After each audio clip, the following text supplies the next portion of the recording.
அந்த வழியாக போக வேண்டாம் என்றால் நிம்மி என்றுதான் சொல்ல வேண்டும்.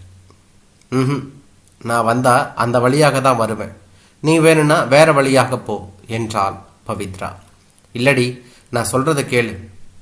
வீட்டுக்கு அந்த வழியா போனா தூரம். ஏன், எப்பவும் அந்த வழியா தானே போவோம். இன்னைக்கு என்னாச்சு, திடீர்னு எப்படி தூரமாச்சு? அந்த வழியா போனா அந்த துணி கடையில் புதுசாக ஒரு மிக்கி மவுஸ் வந்திருக்கான், பார்த்துட்டு போவோம். கை கொடுக்கலாம், பேசலாம், ஜாலியாக இருக்கலாம். உனக்கு அதை பார்க்கணுன்னு தோணலை என்று அவள் சொன்னாள்.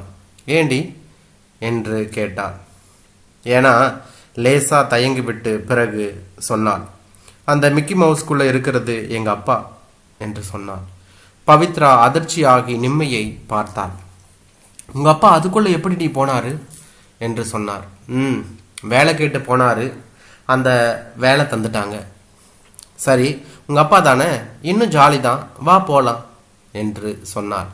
இல்லை, பிடிக்கல, நீ வேணா போ என்று சொன்னாள். சரி, நான் போறேன் என்றபடி பவித்ரா நடக்க ஆரம்பிக்க, எப்பொழுதும் கூட வருகிறவள் திடீரென இல்லாமல் போக நிம்மிக்கு உடனே தனித்து விட்ட உணர்வு வந்தது. கூடவே அழுகை வரும் போல இருந்தது. சட்டென அவளை நோக்கி ஓடினாள். அவளை நெருங்கியதும் மனது அமைதியானது. பவித்ரா சந்தோஷமாகி பார்த்தாள். அப்ப மிக்கி மவுஸை பார்க்க வர்றதானே என்றாள். வர்றேன், ஆனா நீ மட்டும் அதுகிட்ட போ, நான் பக்கத்துல வந்து பார்க்க மாட்டேன், சரியா என்று சொன்னாள். சரி, நீ கூட வந்தா போதும் என்று சொன்னாள். இருவரும் வேகமாக நடக்க ஆரம்பித்தார்கள். இருவரும் படிப்பது கார்ப்பரேஷன் பள்ளியில்தான். 5ஆம் வகுப்பு. வீட்டிலிருந்து 1 கிலோமீட்டராக இருக்கும் அவர்களது பள்ளிக்கூடம். நடந்தே வந்து விடுவார்கள் என்று தான் சொல்ல வேண்டும். வரும் வழியில் நகரின் பிரதான சாலைகளை கடந்துதான் வருகிறார்கள். இருக்கும் கடைகளின் கண்ணாடி வழியே தெரியும். பொம்மைக்கும் டாட்டா காட்டுவார்கள். அதை மௌனமாக கொஞ்சிவிட்டு பிரியமில்லாமல் நகர்வார்கள். உள்ளே தொங்கும் அழகிய துணிகளை நாம் உடுத்தினால் எப்படி இருக்கும் என பேசிக்கொள்வார்கள். கற்பனையில் அதை போட்டு ரசித்தும் பார்ப்பார்கள். ஒழுங்காய் அடுக்கி வைத்திருக்கும் இனிப்பு வகைகளை பார்த்து பார்த்து எச்சில் ஊறுவார்கள். அவர்களுக்கு அந்த தெருவை கடக்கும் நிமிடங்கள் வாழ்வில் அழகிய நிமிடங்கள். புதியதாக அதில் மிக்கி மவுஸும் சேர்ந்து கொள்ள பவித்ராவுக்கு கூடுதல் சந்தோஷம். தூரத்தில் தெரிந்தது மிக்கி மவுஸ். அதை பார்த்ததும் பவித்ராவுக்கு சந்தோஷம் தாங்க முடியவில்லை. புத்தக பேக்கை நிம்மியிடம் தந்தாள். வேகமாக ஓடினாள். நிம்பி முதலில் நிமிர்ந்து பார்க்கவில்லை. பிறகு மெதுவாக நிமிர்ந்து அப்பாவை பார்த்தாள். மிக்கி மவுஸுக்குள் அப்பா. அவரை சுற்றிலும் நிறைய கூட்டம் இருந்தது. அது தவிர கடைக்குள் வர சொல்லி வீதியில் போபவர்களை அன்புடன் அழைத்து கொண்டிருந்தார். அவரது அசைவில் சின்ன நடனம் தெரிந்தது. மாலை வெயில் அவர் மீது இன்னும் அடித்து கொண்டிருந்தது. சுற்றிலும் குழந்தைகள். சில குழந்தைகள் அதனிடம் கை கொடுத்த பரவசத்தில் இருந்தார்கள். சில குழந்தைகள் பயத்தில் விலகி இருந்தார்கள். குழந்தைகளுடன் எடுக்கும் போட்டோக்களில் மிக்கி மவுஸுக்குள்ளிலிருந்து கஷ்டப்பட்டு அப்பா புன்னகைத்து கொண்டிருப்பது தெரிந்தது. நிம்மிக்கு அழுகை வரும் போல இருந்தது. கொஞ்ச நேரத்தில் பவித்ரா வந்தாள். முகத்தில் வீட்டிற்கு போக வேண்டிய வருத்தம் இருந்தது. பேக்கை வாங்கி கொண்டாள். இருவரும் நடக்க ஆரம்பித்தார்கள் என்று தான் சொல்ல வேண்டும். அப்பா எவ்வளவு சந்தோஷமா இருந்துச்சு தெரியுமா? உனக்கு ஏண்டி பார்க்கணும்னு தோணலை விட என்று நிம்மி கத்தியபடி வேகமாக நடந்தாள். நிம்மி வீட்டிற்குள் வந்ததுமே புத்தக பையை தூக்கி போட்டாள். அவளுக்கு தனியே உட்கார்ந்து ஓவென அழ வேண்டும் போலவும் இருந்தது. அம்மா இன்னும் வேலைக்கு போய்விட்டு வீடு திரும்பி இருக்கவில்லை என்று தான் சொல்ல வேண்டும். நிறைய யோசனைகள் வந்தது அவளுக்கு. ஆனால் அப்பா இந்த வேலைக்கு ஏன் போனார் என்பது மட்டும் புரியவே இல்லை. நேற்று இரவெல்லாம் வீட்டிற்கு வந்து எவ்வளவு கஷ்டப்பட்டார். நினைக்க நினைக்க நிம்மிக்கு கோபமும் வந்தது. அம்மா வந்ததுமே சண்டையை ஆரம்பித்தாள் என்று தான் சொல்ல வேண்டும். அப்பா இந்த வேலை பார்க்கறது பிடிக்கலம்மா. என்னடி பண்ண சொல்ற?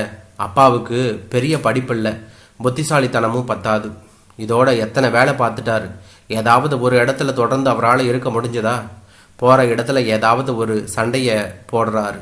இல்லை, கொஞ்ச நாள் அவரோட வேலையை பார்த்துட்டு அவங்களே துரத்தி விடுறாங்க. என்ன பண்ண சொல்கிற என்ன என்று சொன்னார். இல்லைம்மா, அப்பா பாவம்மா, வேலை விட்டு வந்து 2 நாளாக எப்படி கஷ்டப்பட்டாரு தெரியுமா? கற்பகத்திற்கு நேற்று தன் கணவர் குமரேசன் வேலையை விட்டு வந்த அந்த காட்சி அப்படியே ஞாபகத்தில் இருந்தது. குமரேசன் சட்டையை கலட்டி ஆணியில் மாட்டினான். குளிக்க கிளம்பும் போதுதான் கற்பகம் அவனது உடம்பை பார்த்தாள். அது முழுக்க சிவந்து போயிருந்தது. ஆங்காங்கே நெருப்பில் வெந்த மாதிரியான சிவப்பு. கற்பகம் அதிர்ச்சியாகி அவனை நிறுத்தினாள். உடம்பெல்லாம் என்னாச்சிங்க என்று கேட்டாள். டிவி பார்த்து கொண்டிருந்த நிம்மியும் பதட்டமாக வந்து அப்பாவை பார்த்தாள். உடம்பை பார்த்ததும் சிவந்த உடம்பை பார்த்ததும் அவளும் பதட்டமானாள். அப்பா என்னாச்சுப்பா என்று சொன்னார். அது ஒன்றுமில்லம்மா, அந்த மிக்கி மவுஸ் ட்ரெஸ்ஸு போடுறேன்ல, அடிக்கடி வெயிலுக்கு வியர்த்து போகிறதால அப்பா உடம்பு தாங்க மாட்டேங்குது. அலர்ஜி ஆயிடுச்சு, பயங்கரமாக அரிக்க ஆரம்பிச்சிருச்சு, அதான் சிவந்து போச்சு. அது ஒன்றும் ஆகாது, எல்லாம் போக போக சரியாகிடுமா என்று சொன்னார்.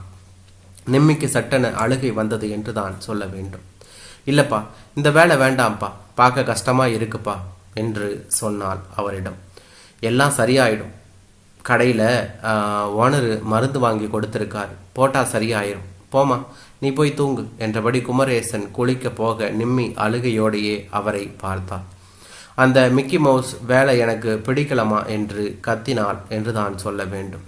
நேற்றைய காட்சிகள் களைய கற்பகம் நிம்மியிடம் பொறுமையாக பதில் சொன்னாள் என்று தான் சொல்ல வேண்டும். அப்பா தான் எல்லாம் சரியாயிடுன்னு சொன்னார்ல, கொஞ்ச நாள் போகட்டும், அப்புறம் வேலை பார்த்துக்கலாம் சரியா என்று சொன்னார். இல்லைம்மா, அப்பா பாவம்மா, ராத்திரி எல்லாம் சரியாகவே தூங்கலம்மா, உடம்பை சொரிஞ்சுக்கிட்டே படுத்திருக்காரு. நீ வேலை பார்க்குற வீட்டில் அவங்கக்கிட்ட சொல்லி அப்பாவுக்கு வேற வேலை வாங்கி கொடுமா என்று சொன்னாள். கற்பகம் நிம்மியை இழுத்து பிடித்து கொண்டாள் என்று தான் சொல்ல வேண்டும். சொல்கிறேம்மா, நாளைக்கே சொல்கிறேன், போதுமா என்றபடி நிம்மியின் கைகளை கண்களை துடைத்து விட்டாள். கற்பகம் குமரேசனுக்கு தீவிரமாகவே வேலை தேட ஆரம்பித்தாள். தான் வீட்டு வேலை பார்க்கும் இடம் தவிரவும் தெரிந்த இடத்திலெல்லாம் சொல்லி வைத்திருந்தாள். குமரேசன் அதே வேதனையோடு தான் தினமும் வீட்டிற்கு வருகிறான். குளித்துவிட்டு வந்து மருந்தை தடவ சொல்லி படுத்து விடுகிறான். தூக்கத்தில் அப்பாவின் சத்தம் நிம்மியை தூங்க விடுவதில்லை. பிறகு தூங்கிய நிம்மியின் தூக்க கனவில் மிக்கி மவுஸ் வந்தது. அதற்கு நீளமான பற்கள் இருந்தன. தலையின் முன்புறம் கூர்மையாக 2 கொம்புகள் இருந்தன. பவித்ரா இப்போதும் மிக்கி மவுஸை பார்க்காமல் வீடு திரும்புவதில்லை. சலிக்காமல் ரசிக்கிறாள். அதனுடன் எப்படியாவது ஒரு போட்டோ எடுத்துக்கொள்ள வேண்டும் என்பது அவளின் கனவாய் இருந்தது. நிம்மி வழக்கம் போல தூரத்தில் நின்று கொள்கிறாள். பக்கத்தில் போக பிடித்ததில்லை. எப்படியாவது அப்பாவுக்கு வேறு வேலை கிடைக்க வேண்டும், அதுதான் அவளுடைய சமீபத்திய பிரார்த்தனையும் கூட. குமரேசனுக்கு புதிதாக வேலை கிடைத்த விஷயத்தை நிம்மியிடம் சொல்ல அவளுக்கு சந்தோஷம் தாங்க முடியவில்லை. கற்பகத்தை அப்படியே பிடித்து கொண்டாள். தேங்க்ஸ்மா என்றாள். ஒரு மளிகை கடையில் தான் வேலை. மளிகை ஆர்டர்களை வண்டியில் போய் நேரடியாக வீடுகளுக்கு சப்ளை செய்கிற வேலை. சம்பளம் இதைவிட அதிகம்தான். கற்பகத்திற்கும் சந்தோஷமாக இருந்தது என்று தான் சொல்ல வேண்டும். குமரேசன் வீட்டிற்கு உடைகளை மாற்றுவதற்குள் வேலை கிடைத்த விஷயத்தை அம்மாவும் பொண்ணும் போட்டி போட்டு கொண்டு வந்து சொன்னார்கள் என்று தான் சொல்ல வேண்டும். சம்பளமும் அதிகம், நடக்கிற தூரத்தில் தான் கடையே இருக்கு, நாளைக்கே வந்து வேலையில் சேர சொல்லிட்டாங்க. அப்பா, நிம்மி குட்டிக்கு என்னை விட ரொம்ப சந்தோஷம் என்று கற்பகம் சொல்லி கொண்டு போக குமரேசன் பேசாமல் சட்டையை கலட்டி ஆணியில் மாட்டி கொண்டிருந்தான் என்று தான் சொல்ல வேண்டும். என்னங்க, நான் பாட்டுக்கு பேசிக்கிட்டு இருக்கேன், நீங்கள் ஒன்றுமே சொல்ல மாட்டேங்கிறீங்க என்று கேட்டார். எனக்கு அந்த வேலை வேண்டாம் கற்பகம், இதே வேலையில் இருந்துக்கிறேன் என்று குமரேசன் சொல்ல நிம்மியும் கற்பகமும் அதிர்ந்து போனார்கள் என்று தான் சொல்ல வேண்டும். அப்பா, என்னப்பா சொல்கிறீங்க? அம்மா கஷ்டப்பட்டு இந்த வேலையை வாங்கியிருக்காங்க, நீங்கள் சரி போகிறேன்னு சொல்லுங்கப்பா. நிம்மிக்கு அழுகை வரும் போல இருந்தது என்று தான் சொல்ல வேண்டும். குமரேசன் மெதுவாக பேச ஆரம்பித்தான். எனக்கு அந்த வேலை வேணாமா, நான் பார்த்ததிலேயே இந்த வேலை தாம்மா எனக்கு ரொம்ப பிடிச்சிருக்கு. அதுக்கும் காரணம் இருக்குமா, எனக்கு பெருசாக படிப்பறிவு இல்லை, கையெழுத்து கூட ஒழுங்காக போட தெரியாது, பெரிய அறிவும் இல்லை, அது எனக்கே தெரியும். இதுக்கு முன்னாடி வேலை பார்த்த எந்த இடத்துலையும் என்னை ஒரு மனுஷனாக கூட பார்த்தது கூட இல்லை. ஒரு நாயை விரட்டுற மாதிரி தான் விரட்டி இருக்காங்க. ஆனால் இந்த துணி கடையில் கொடுத்த அந்த மிக்கி மவுஸ் ட்ரெஸ் என்னை புது மனுஷனாக்கி இருக்குது. மனுஷனாவே இப்போ தான் என்னை மதிக்கிறாங்க. வர்ற குழந்தைகள் என்னை பார்த்து சந்தோஷப்படுறாங்க, கை கொடுக்குறாங்க, ஃபோட்டோவெல்லாம் எடுத்துக்கிறாங்க. எனக்கு இப்போ தான் வேலை பார்க்குற மாதிரியே இருக்குது. பட்ட அவமானத்துக்கு முன்னால் இந்த அரிப்பெல்லாம் ஒன்றுமே இல்லைம்மா, அதெல்லாம் ஆறிடுமா. செல்லம், இங்கே வா, அப்பா இந்த வேலையிலேயே இருந்துக்கிறம்மா என்றபடி குமரேசன் நிம்மியை பிடித்து கொண்டான் என்று தான் சொல்ல வேண்டும். கற்பகம் கண் கலங்கி குமரேசனை பார்த்தாள். நிம்மி நிமிர்ந்து அப்பாவை பார்த்தாள். அப்பா என்றாள். என்னம்மா என்று அதற்கு பதிலும் சொன்னார்.